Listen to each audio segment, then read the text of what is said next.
Hello, welcome back to Dark Angels Intuitions. Welcome back to my channel. So, welcome back sa mga palaging nagkabang na mga videos ko. I hope nandyan ba kayo. Welcome sa mga new subscribers. Thank you for subscribing my channel. And this is another love reading. Okay? You and your person's reading. So, let's see kung ano yung mga nararamdaman ninyo sa isa't isa, mga tinatago nyo sa isa't isa, and mga, hindi ko alam kung saan ako titingin. Pala na.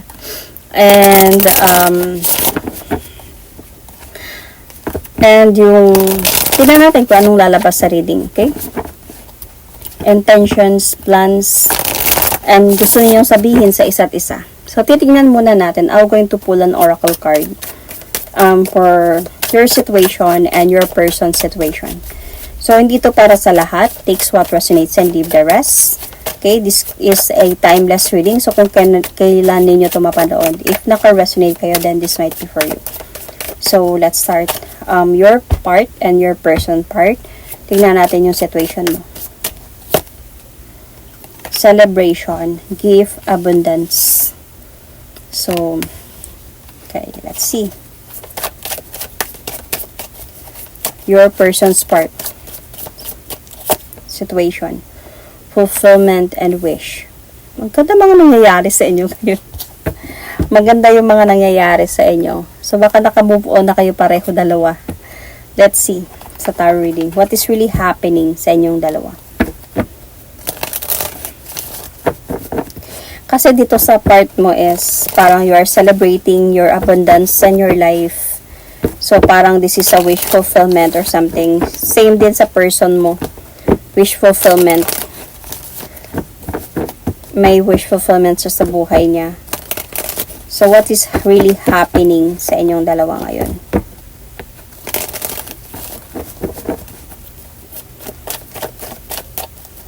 What is happening?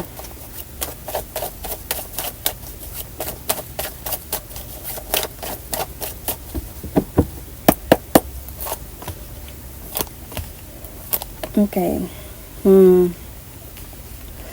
Yung talaga yung nararamdaman ko. I think on your part na din kasi is parang feeling ko nakapag-move forward ka na. Naka-move on ka na.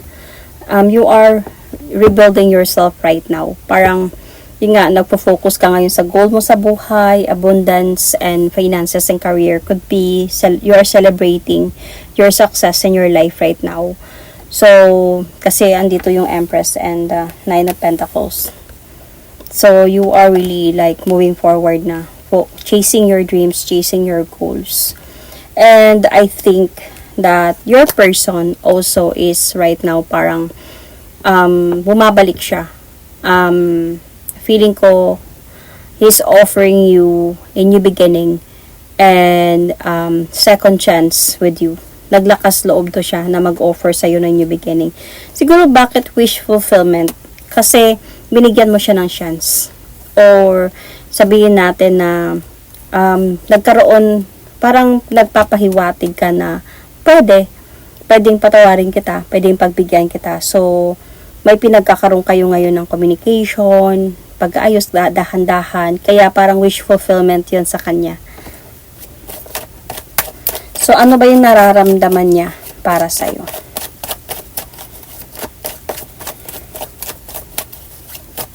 Nararamdaman niya for you.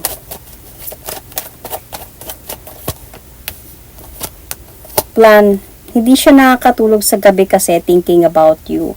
Plano niya na talaga na ayusin to. Gusto niya talaga na maayos na to. Maayos na kayo. And, gumugulo ka na talaga sa isipan niya. Siguro, nakikita ka niya through social media or something. Nagtalo kayo nito eh. Kumbaga, he surrender the fight and just walk away para wala ng gulo. Could be, pwedeng ganun.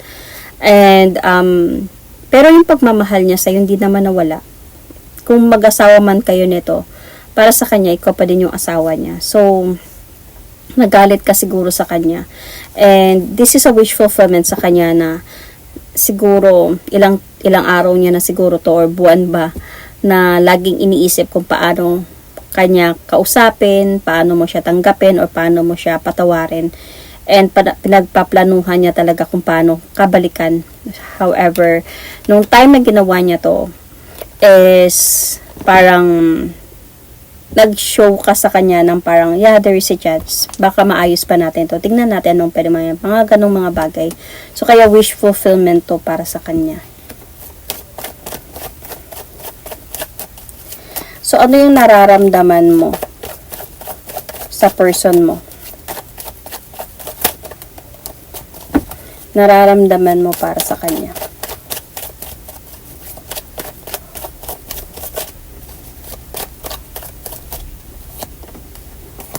So, might be you are married. And I think ito yung concern mo lang talaga dito. Or ito yung importante para sa'yo. Na yung mga anak ninyo or yung anak ninyo. So, yung responsibility na meron kayo. Gusto mo din naman na kasi maging masaya. Kumbaga buo yung pamilya. Ngayon na okay yung nangyayari sa buhay mo, gusto mo din na maging maganda din yung pangyayari pagdating sa pamilya or sa love life. Yun yung priority mo talaga. Yun yung gusto mo mangyari na maayos kayo ulit.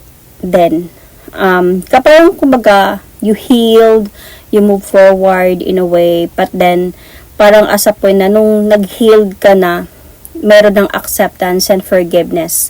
So, nung bumalik siya, kaya mo na siyang harapin kung ano man yung magiging decision mo dito. So, parang inisip mo din yung mga anak niyo. Siguro, okay, it's better siguro na ayusin na natin to para na din sa marriage natin, sa anak natin. Kasi I think yun eh. Yun yung importante sa'yo. So, yun yung nagmamatter sa'yo talaga. So, yun yung nararamdaman mo ngayon. Yun yung pinaka-importante. Parang kung ano man yung mga pinagdaanan ninyo before, for you is like, hindi naman nating na yun. Hindi madali kalimutan yun. Pero, parang handa mong baliwalain yun or hindi man kalimutan or isang tabi yun para maayos lang kayo. Kasi may issue kayo before about cheating. And kaya nag-end din yung cycle ninyo. Kaya hindi kayo nag-usap. Pero alam mo, may mahal mo pa din naman kasi tong person na to. So, since siguro humingi siya ng tawad sa'yo, pinapakita niya siguro yung effort niya na willing talaga siya na ayusin yung pamilya. Then, siguro on your part, mabait ka siguro talagang tao na, okay, let's see kung anong pwede mangyari. Ayusin natin to. Parang ganun. So, let's see about ano yung intention. Bakit siya bumabalik? Ano ba talaga yung intention niya other than gusto niyang ayusin to or gusto niyang maayos to?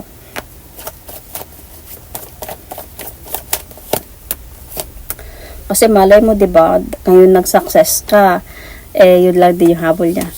So, tignan natin kung ano yung intention niya talaga. Honestly, ito siya is confident naman siya sa intention niya na kung babalik siya, meaning willing talaga siya na ayusin ang mga dapat ayusin talaga sa inyong dalawa. So, willing siya to move forward talaga towards with you. To offer you victory. Goals together, something like that.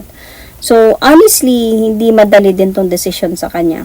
Na-confused din to siya, baka tanggapin mo or hindi, or baka nagka-move on ka na or what.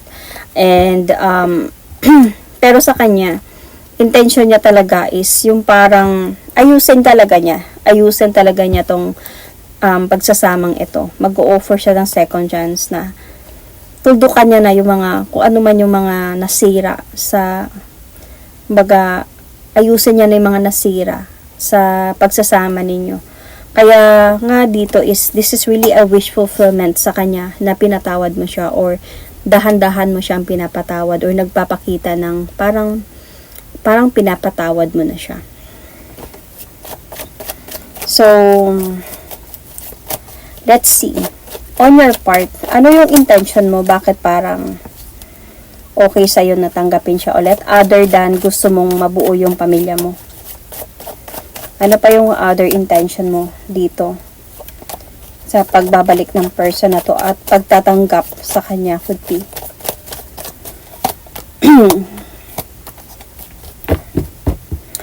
Feeling ko para sa'yo, justice na din to.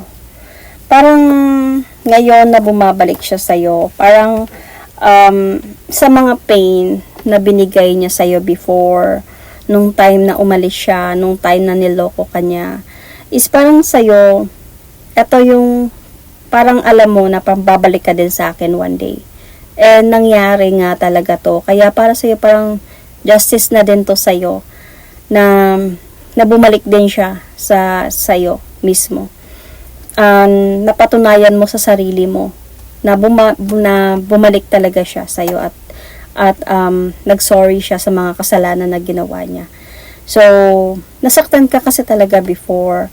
And nung time na nagsinungaling siya, nagkaroon siya ng iba, naging toxic yung pagsasama ninyo. So, parang nung time na umalis siya, nangako ka sa sarili mo na gagawin ko yung best ko, babalik ka din sa akin.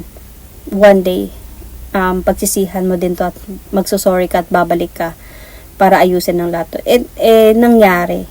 So, parang may celebration na din doon. So, isa na din to sa dahilan na parang para magkaroon na din ng katahimikan yung pagsasama ninyong dalawa.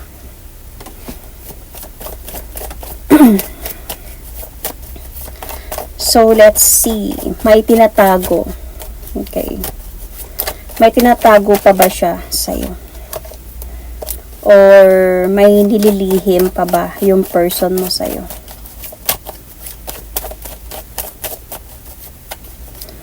May nililihim pa ba siya sa'yo?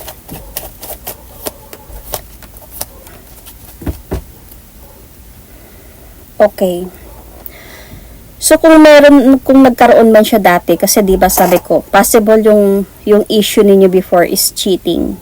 So, I think wala na sila nito. Naghiwalay na sila nito. Kaya nga, sa point na siya na gusto niya nang ayusin yung pamilya. Siguro na-realize niya din na gusto ko nang ayusin yung family ko. And, ayaw ko na yung galit siya or galit ka sa kanya. Ayaw niya na yung galit ka sa kanya.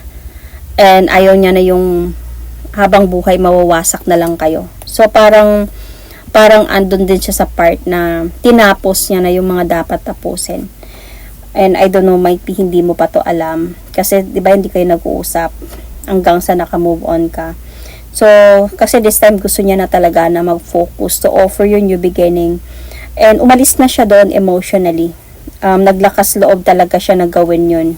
Umalis doon. Para ayusin yung mga dapat ayusin sa inyong dalawa or sa pamilya na meron kayo. Desidido siya eh. Desidido talaga siya sa gagawin niya or sa ginawa niya. So, ano ba yung ikaw, may lihim ka ba sa kanya? Ano yung mga hindi niya alam about sa'yo? Ano yung tinatago mo sa kanya?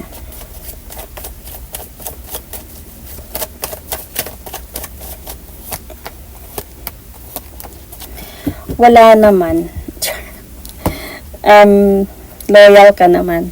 Anyway, sa'yo is more on, importante talaga sa'yo. Priority mo talaga yung family. Yung magkaroon ng successful family, successful relationship could be, successful marriage could be. Gusto mo talaga na mabuo kayo ulit. Kahit pa siguro yung mga pinagdaanan ninyo na ganyan, noon pa gusto mo pa rin talaga na mabuo kayo ulit. Kahit pa nag-away kayo, nagkagulo na kayo about sa panloloko ng person na to. Para sa'yo, parang umaasa ka pa din talaga na magbago siya one day. And isa din to sa wish fulfillment mo, na magbago siya, na ma-realize niya yung pagkakamali niya, yung ma-awaken ba siya sa mga ginawa niya ng pagkakamali niya at bumalik. Yun lang talagang gusto mo. Yung bumalik siya, humingi siya ng tawad at ayusin niya na yung pamilya niya. Yun talagang gusto mong mangyari. Na to pa rin, panindigan niya yung responsibility niya sa mga anak ninyo or bilang sa pagsasama ninyong dalawa na magkaroon na ng great changes. And also new beginning na minahal mo talaga tong person na to. Kahit pa siguro nag-try ka ng best mo, I think maganda yung ginawa mo kasi inayos mo yung sarili mo eh. Nag-move forward ka, hindi man sabihin ng totally nag-move on, hindi ka naghanap ng iba. Instead of doing that, na paghanap ng iba, ang ginawa mo is, nag-focus ka into abundance, to, na maging successful in a way. Yun yung pinapakita mo, yun yung part ng revenge mo, in a way, na maging successful ako. And makikita mo one day, pag ganito na ako, habulin mo din ako, or babalikan mo din ako. So, hindi ka naghanap, hindi ka nahulog sa tukso, in a way. So, yun yung maganda talaga na ginawa mo. Kasi, look at now, bumabalik siya sa'yo. And ito yung pagsisisi na ginawa niya na siguro looking or checking up on yung social media na successful ka. Or, kahit hindi man sabihin na mayaman, at least, diba, you are very different from before. Ngayon, pinagsisihan niya kung bakit kanya iniwan. Kaya bumabalik siya. So, parang ano na yung sabi ko kanina, na this is justice na din sa'yo. Parang ito na yung revenge na hinahanap mo, na bumalik siya at ayusin yung sa inyo. So, ano yung gusto niyang sabihin sa'yo, na hindi niya masabi-sabi sa'yo?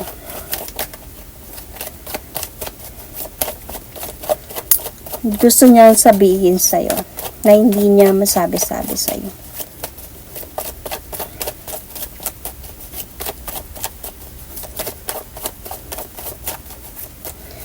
Ano yung gusto niyang sabihin sa'yo na hindi niya masabi-sabi sa'yo?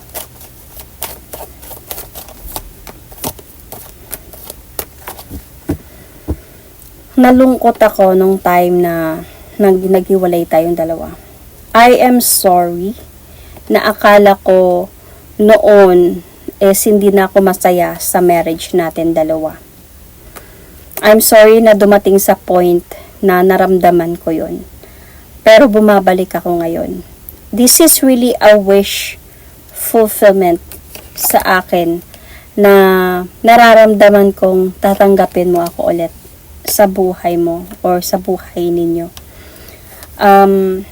Alam kong hindi ka inosente sa mga nangyari, sa mga pinagdaanan natin dalawa, sa mga issue na nangyari sa atin dalawa. Pero gusto kong to have a second chance with us. Alam kong mahal mo pa rin ako.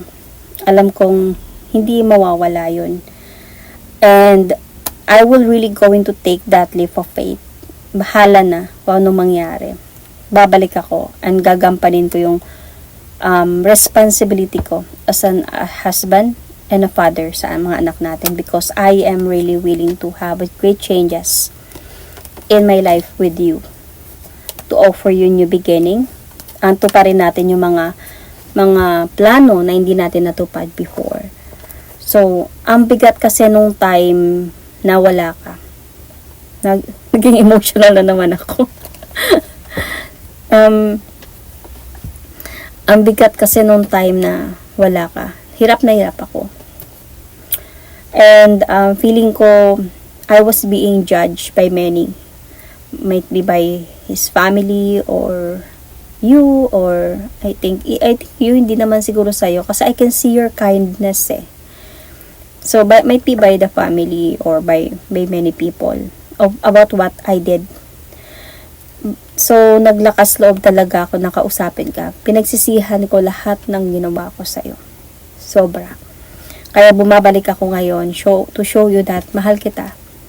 And kahit pa anong nangyari before, ikaw pa din yung asawa ko.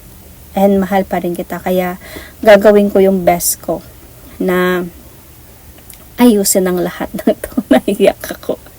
Ayusin ang lahat ng to. And sobrang thankful ako na nararamdaman ko ngayon na parang pinapatawad mo ako, na meron pa palang chance, binibigyan mo ako ng pangalawang pagkakataon na ayusin ang lahat ng to. So, ano yung gusto mong sabihin? Ano yung gusto mong sabihin sa person mo?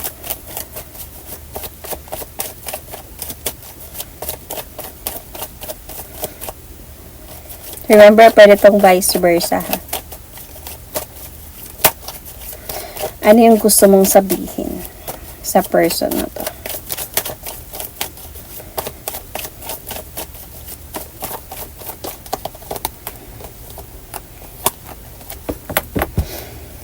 Okay. So, nung time na hindi tayo nag-uusap dalawa, sobrang na-confuse ako sa mga nararamdaman ko. Hindi ko alam kung paano nangyari yung mga yon sa atin, sa pagsasama natin dalawa. Hindi ko even alam kung paano mo nagawa sa amin or sa akin yun.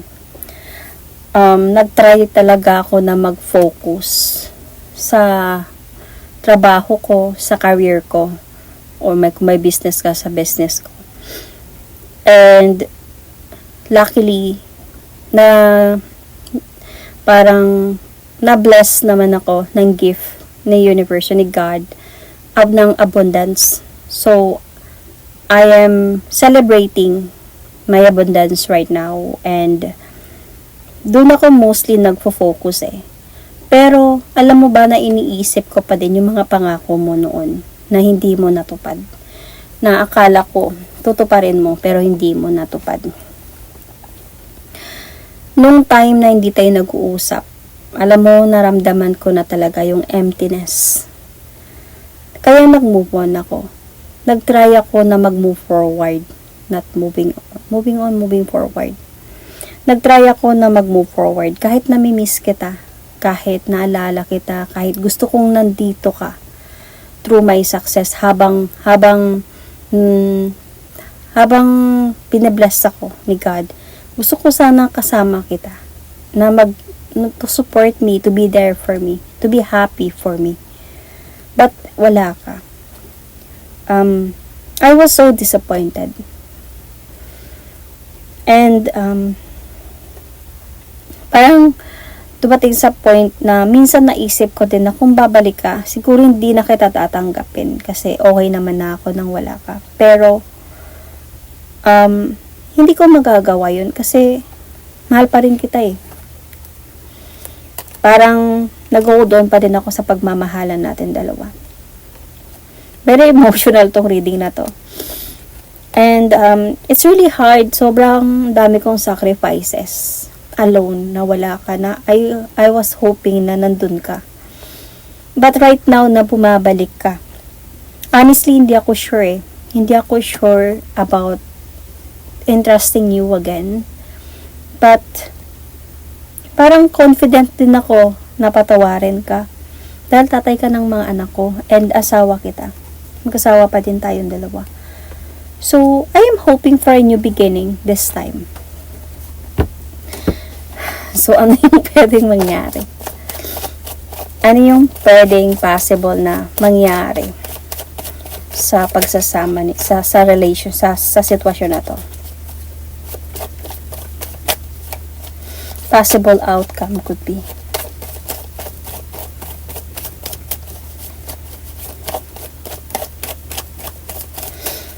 ano yung pwedeng mangyari?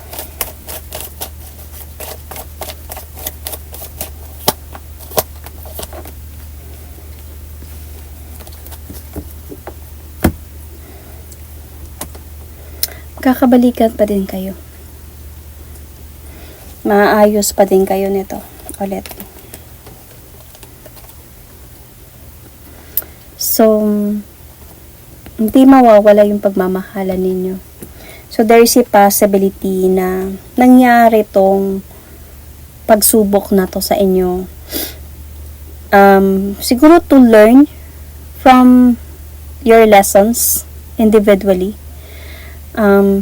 Na matuto siya sa lesson niya, sa mga pagkakamali niya, and ikaw din matuto kang mahalin yung sarili mo at bigyan ng importansya at priority yung sarili mo din.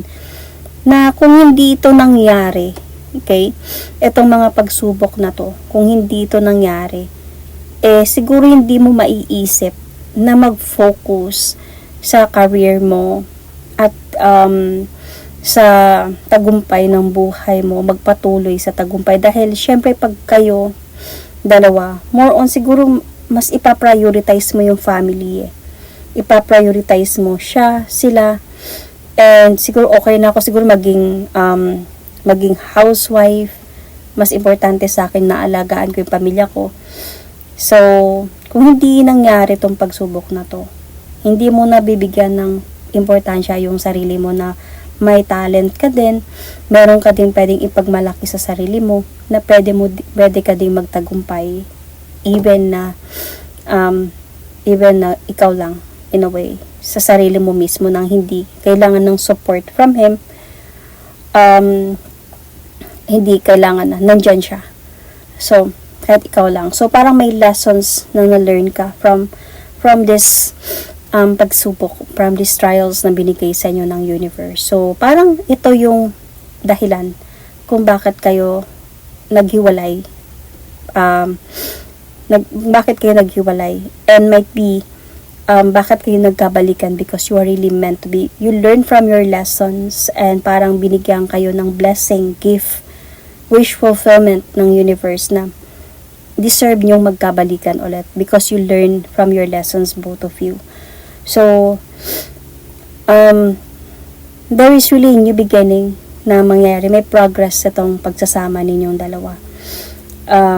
Though, yes, hindi talaga mawawala yung tampuhan sa relasyon, sa pagsasama. Hindi naman talaga mawawala yan. Pero, feeling ko makakaya nyo ng ayusin at intindihin yung, or kumbaga kung may mga konting pagsubok, konting away, ganyan, feeling ko makakaya nyo na din tong i-resolve in a way itong sitwasyon na to, kasi I really feel sa part mo, you are a very kind person, understanding, and mabait kang tao. Hindi kayong same sa may mararamdaman ko man yan sa mga reading na may galit, may mga insulto, may mga hindi ka ganun eh. And yun yung isa sa binabalikan talaga ng person mo. Wala siyang mahahanap na katulad mo, in a way. So you might be a Libra, Taurus, Leo, more on Libra yung nakikita ko dito eh. Leo, Taurus, yan. You might be Cancer, could also be Pisces, Scorpio. You might be dealing with, okay, Aries, Sagittarius, Leo,